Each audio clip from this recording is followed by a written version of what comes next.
What is up, everybody? It is Og here, back with another video, and in today's video, we're actually be looking at the best way to go from 54 to 57 on either Alliance or Horde. Now, this is going to be a video I'm really excited about because a lot of people are asking after the 42 to 54 ZF farm, which I'll link up above and down in the description down below. Video that we came out with about a month ago. What's the best way to go from 54 to 57 before we can go over to DM North and DM East? And so I wanted to level up this mage actually pretty much to make this video. So I leveled up this mage so I can make this video to show you guys exactly the best way to go through. This is going to get you about 100,000 experience per hour from 54 to 57 and also 80 gold per hour with the propensity to drop some really good epic drops. And so this is going to be one of the best farms you could possibly do. It's actually great at level 62 as soon as you hit level 60 as far as just a raw gold farm. You're going to be getting a lot of gold. And so we're going to be jumping into that. If you guys are enjoying farms like these, definitely check out the Twitch link down below and hit that subscribe button. As far as the actual items that we're going to need, we are going to need limited invulnerability potions and run speed on boots. Outside of that, I would recommend having mana potions, health potions, and rune cloth bandages to make sure that you don't die as we are running through. Okay, so we get started here. We come into Maradon through the waterfall. Now to get into the waterfall, we need the Scepter of Celebros. If you do not have the Scepter of Celebros, you can use a level 60 mage to help you get in, which is what I do. Or just have some people help you get the Scepter. It's honestly going to be worth it. It's going to be used in most of the farms at a higher level, so you might as well go ahead and do it in my personal recommendation. I'm going to start a timer here, and I'm going to start the overall session, and we're going to start running through. And so the very first part that we go through is we go over to the right side. If the Hydra is there, you can potentially aggro him, so make sure you blink through him, or just go around to the left side around the pillar, and you'll be good to go. Now, on our level 52, we did pull these borers when we tried to go around them, but as we're 54 now, we will not pull those borers. So just hug the left side, and you won't pull them. Then we can get started with this pool over here. Rank 1 Fireball, Wand, come up to this pathway. Typically, in our normal Maradon runs, we'll jump turn Cone of Cold these mobs because we won't face pull them. But because we're a lower level, we actually do face pull them now. And so we can just run ahead and aggro them. Jump on the right side of there. And go ahead and blink through after the Nova. The Nova's going to aggro the group on the left, and then we can blink through. Go ahead, wand the group on the left. Rank 1 Fire Blast the group on the right. Come immediately into this corner area. Counterspell, and then we're just going to blink through to the other side, so that we can go ahead and get started running towards the next area. Jump turn Cone of Colds as you go through here to basically slow the mobs so that you don't take any damage from them. Come around the side, you can see that we have a very large pack behind us, so we're going to jump turn Cone of Cold right here. Slow them down. It's okay if you take a little bit of damage, but you don't want to take too much because you might die at the end. If they get too close to you here, just go ahead and blink. We're going to go ahead and aggro those two Snapjaws right here. We're going to aggro this one back here, and then we're going to go into our block. Now we did take a little bit of damage from these Snapjaws. We'd prefer not to get hit by that much, but they auto-aggroed because we aggroed the Snapjaws behind them. Once all the mobs are stacked up, though, we're going to come out and we're going to Nova. And now, with these mobs, what we want to do is we want to do a Cone of Cold kite strategy to get them down. So wait until Nova's almost done, and then we go into a Cone of Cold, and we can see these mobs kind of stacking up. Now, what you want to do is you want to go around in a circle, occasionally stopping to stack up the mobs more and more. And then you Cone of Cold. You do not need to jump. I just jumped there, but you don't need to. You can go ahead and just go for a Nova every once in a while. It's okay if one resists. It just means that he's just going to get slowed by your Frost Armor or Ice Armor. And then you just go back around in a circle and just keep on kiting them. Whenever Ice Barrier's up, you can go ahead and use that as well. Make sure that you do face the front of the mobs, though, so they don't get a daze off on you, because that could potentially be troublesome later on. Once we get down the mobs, though, once they're pretty low, you can just go ahead and finish them off with Arcane Explosion, as we see right here. Get down the mobs and go through the loot. I will turn on Loot Appraiser just so we could check the loot for the entire run. These mobs drop clams. I'm not 100% sure if they can drop golden pearls. I've always thought they could, but at the same time, I've never actually seen one, even though I've used this leveling strategy for 3 tunes now, at least this portion of the leveling strategy. So I'm not sure if they actually do, because I've never seen them. But they do drop, you know, some speckled fragments, or whatever they're called. Basically, yeah, speckled shell fragment, which actually do vendor really well, about 9 silver a piece. And you can get a good amount of those per run, so they do, you know, vendor pretty well. I would recommend the add-on D-Junk, though, because what you're going to find is you're going to get a ton of slimy ichors and gelatinous glues. And so if you have the D-Junk add-on, you can just go up here, add them to destroyables like this, and then you just click Start Destroying, and it gets rid of all of them from your inventory. And you can see here that we have a much more clean inventory, which is very nice. But let's see if we can get a golden pearl. Nope, no golden pearl again. Once you get mana back up, you're going to come over to the corner here. You can see here that we're running at about 134,000 experience per hour. We've gotten 8,000 experience so far. And we're going to get these groups right here. So there's going to be one turtle right there, one turtle right there, a turtle over there, and then a turtle on the left right here. And then obviously these 5 turtles in the middle. Aggro them all up. Once they're stacked, we're going to Nova them. And then we're going to go back into our killing rotation just like before. Make sure that obviously you have the mobs in front of you so you don't get dazed like I just did right there. But then we just kite around in a circle using Cone of Cold to get them down. Now because these mobs do have not too much health, we can probably just go ahead and kill them with Arcane Explosion. But in order to save a little bit of time with drinking, I'm actually not going to do that. But I am going to go for the Flame Strike Cone of Cold combo right here just to get them down pretty quickly. We can see one that's high in the back, so we could target him specifically and get them down without any problem. Now we get the Clear Casting proc. They do drop greens. They also are level 46, so they can drop Edge Masters. So they could definitely drop some good loot. You can get Edge Masters and some other items like that off of these mobs that can actually sell really well. But once you kill them, we're going to be going back towards the waterfall, towards the start of the instance. We can see that we've already gotten 9,400 experience, and we're 5 minutes into the run. Now we have 15 minutes per run. The reason why we have 15 minutes per run is that you basically start the instance timer when you leave the instance. And so if it started when we started the instance, then we could do 5 runs an hour. But because it's when we leave the instance, the very first hour we can do 5 runs, but the second hour we're basically going to start our own timer at 1 hour and 15 minutes in, meaning that we only have, 45 minutes to do the runs before the second hour is up, but we can only do 4 runs an hour. So only 4 runs an hour, which means 15 minutes per run is what we're aiming for. So we have another 10 minutes to go. Obviously, that was really good experience. It was like 120K an hour. If you just want to do that, go ahead and just do that. But you're going to be locked out after 30 minutes, and then you're just going to be sitting there not able to do anything. So we go ahead and add in extra mobs. What you do want to make sure that you do, though, is you do not use Cold Snap yet, and you don't use any of your major cooldowns because we will need them for the next pool. But what we're going to do is we're going to head like we're going towards Princess. Don't worry if you aggro any of these mobs. We're probably going to aggro these Guardians. We'll try to blink through them, but we're probably going to aggro them right about now. All right, so we got past them. Don't worry about aggroing them if you do, though. I'm going to show you what you can do if you do aggro them. So we aggro these Demetrions here, and we come over on this side, and we jump around the side of this mountain. And actually, if you jump into this mountain, it's kind of just the pathing, but all the mobs stop running towards you. And so you can actually just jump all the way up the mountain and just slow them down like that. If you aggro the last Demetrions, which you probably will, go ahead and Nova them. But now you can see that the mobs are far enough behind us because we were jumping into the mountain, or into the wall, whatever, and we were able to get past them. There is sometimes a Ghost Mushroom right here. If you are an herbalist, you can make a lot of extra money from this farm by getting all the herbs when you're done, or getting all the herbs before when you're running there.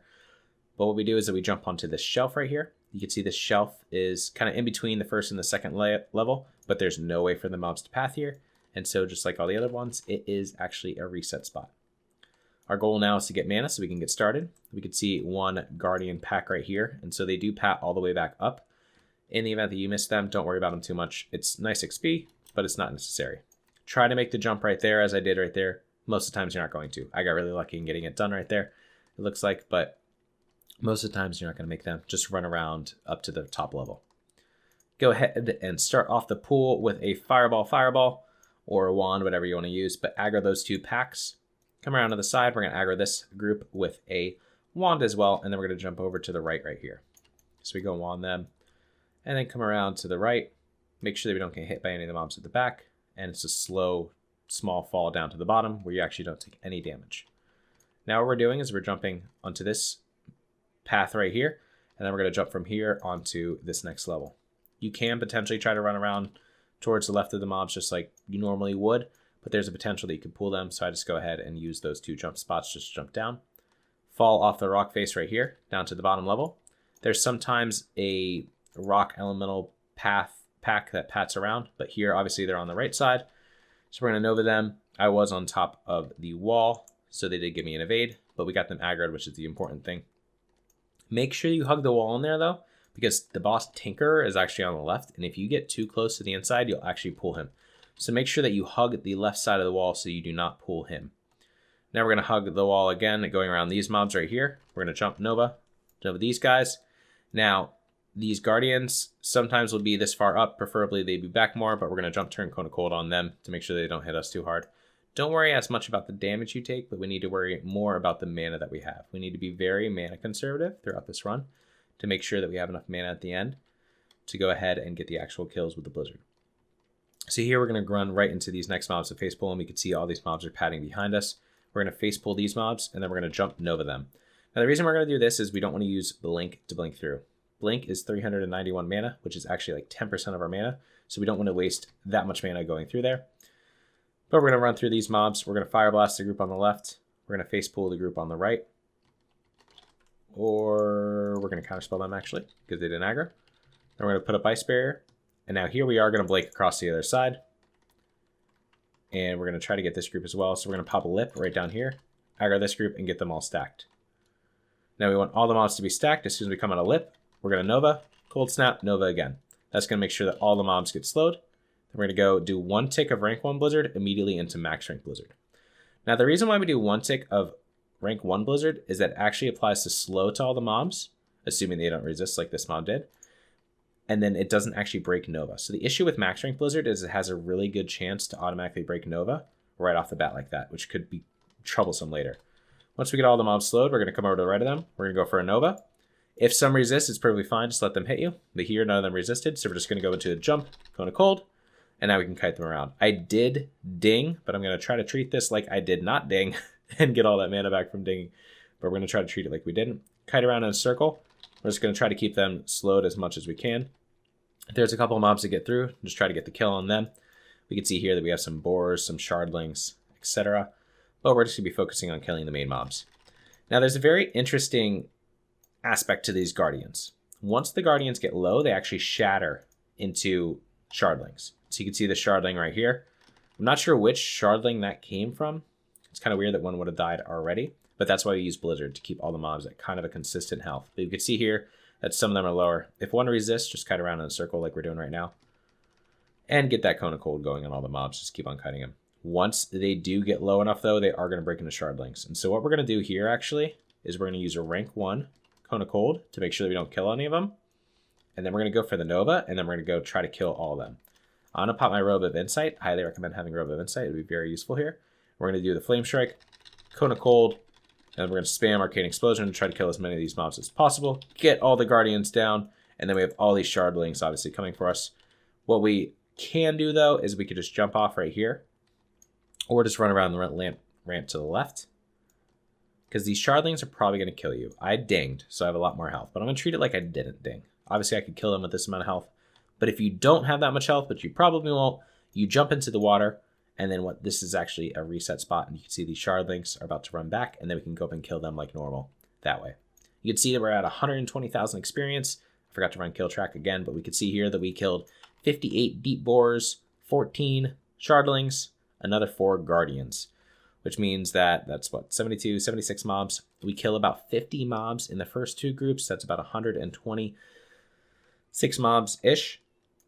And then we have these shardlings left, so we'll see how many of those mobs that we kill. But it's around 140 mobs per run. Now, the beautiful thing is there's 2 of them, actually. One, they have a chance to drop Edge Masters, as I said before. All these mobs are level 46 to 52, every single one of them, which means every single mob has a chance to drop Edge Masters, which is phenomenal, giving it probably the best chance to possibly get Edge Masters out there. Another very useful thing is that they drop Elemental Earths. So Elemental Earths right now are worth a decent amount of money, about 3 gold a pop probably. However, once AQ comes out, Elemental Earths are going to skyrocket because they're the main ingredient in Greater Nature Protection Potions, which means that they're going to go up drastically. So we see here we got our Loot Appraiser still running from before, and we'll see just how much gold we're able to make. But if you get Elemental Earths, there's a potential that they're going to go up. We can see here 3 gold, 50 silver. We already got one. They could potentially go up to like 5 or 6 gold, maybe even higher when AQ comes out, just because of all the potions that are going to be made. But here we're going to go ahead and loot through. We're going to see what we get. You can get greens, you can get blues, you can get some epics and things like that, but we'll see just how much gold we get from this run in the end. All right, so from that run, we made 18 gold, 53 silver, and 90 copper. Multiply that by 4, you're looking at about 80 gold per hour. This is an amazing solo farm, especially once you hit level 60.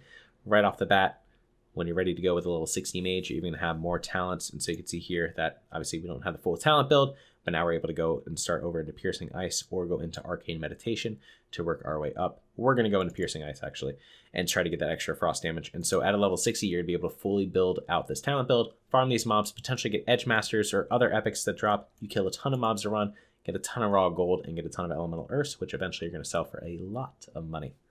Now to reset the instance, what we do is that we just log out on this toon, and we use another toon to reset, so we'll use our mage here. So we log out, log on to the other mage, and you just reset like normal. This is going to put you right back to the start of the instance and then be good to go. Now, if you don't have 2 accounts, which a lot of people aren't going to have 2 accounts, what you do is you get somebody to invite your main that you're running it with, somebody to invite your alt, so hop on your alt, get them to invite your alt in that same group, and then every single time you log out, you just hop on your alt, and then after 2 minutes, lead will pass over, and you can reset the instance, log back off, log back on, and now we're going to be back at the start of the instance, ready to go through another run. You're going to be able to do at least 15-minute runs, probably even faster. That one would have been about 12 to 13 minutes. And so you're going to be able to do this 4 times an hour, get a ton of experience. We're going to be looking at roughly, what would that be? Probably around 100,000-ish an hour experience at the same time as getting up to 80 gold an hour, not including any epic drops, which we obviously have a decent chance at some really nice epics. So this is going to be one of the best ways to level up from 54 to 57, closing out our experience. I know that a lot of people have been asking for a way to go from 54 to 57. This is going to be an amazing way to do that, and hopefully it helps you guys out. So as far as our gear goes, we don't need anything crazy special or anything like that. Pretty much just of the Eagle gear. Don't even need a lot of nature resistance or anything like that because you're not really taking nature damage. But here, just running through the gear, it's just of the Eagle gear. It's basically the same exact gear as we used for running ZF at 42. And so it's just of the Eagle gear. I have Illusionary Rod. I do have Robes of the Insight, which actually are pretty nice to use when you're going through at the end. So Robes of the Insight could be pretty nice. But outside of that, pretty much just straight of the Eagle gear. Maximize your intellect and stamina and get a little bit of spirit too if you can, but mainly intellect and stamina. So I briefly showed my talents before, but just to show them again. Now, basically what we want to be doing is we want to be going down into the Arcane tree and getting towards Arcane Resilience to get that extra armor. So we go 2 into Subtlety, 3 into Focus, 5 into Clear Casting so we can get the Clear Casting, and then 1 into Arcane Resilience. From there, we go over into Frost. And so as I said before, we're skipping over Piercing Ice to start with, just because we don't want to basically spend all of our points in Frost. We won't be able to come over to the Arcane Concentration to get the Clear Casting procs, but eventually we're going to go back over into Frost and go ahead and jump down into Piercing Ice. Outside of that, we skip over Winter's Chill, of course. We skip over Proof Frostbolt and Frostbite, but we fill out the rest of the Frost tree. This is going to allow us to have both a Blizzard strategy as well as the Cone of Cold Kite strategy, which we used in our farms. All right, everyone, that wraps up today's video. I hope you all enjoyed it, and if you did, please subscribe and leave a like and a comment below to let me know so.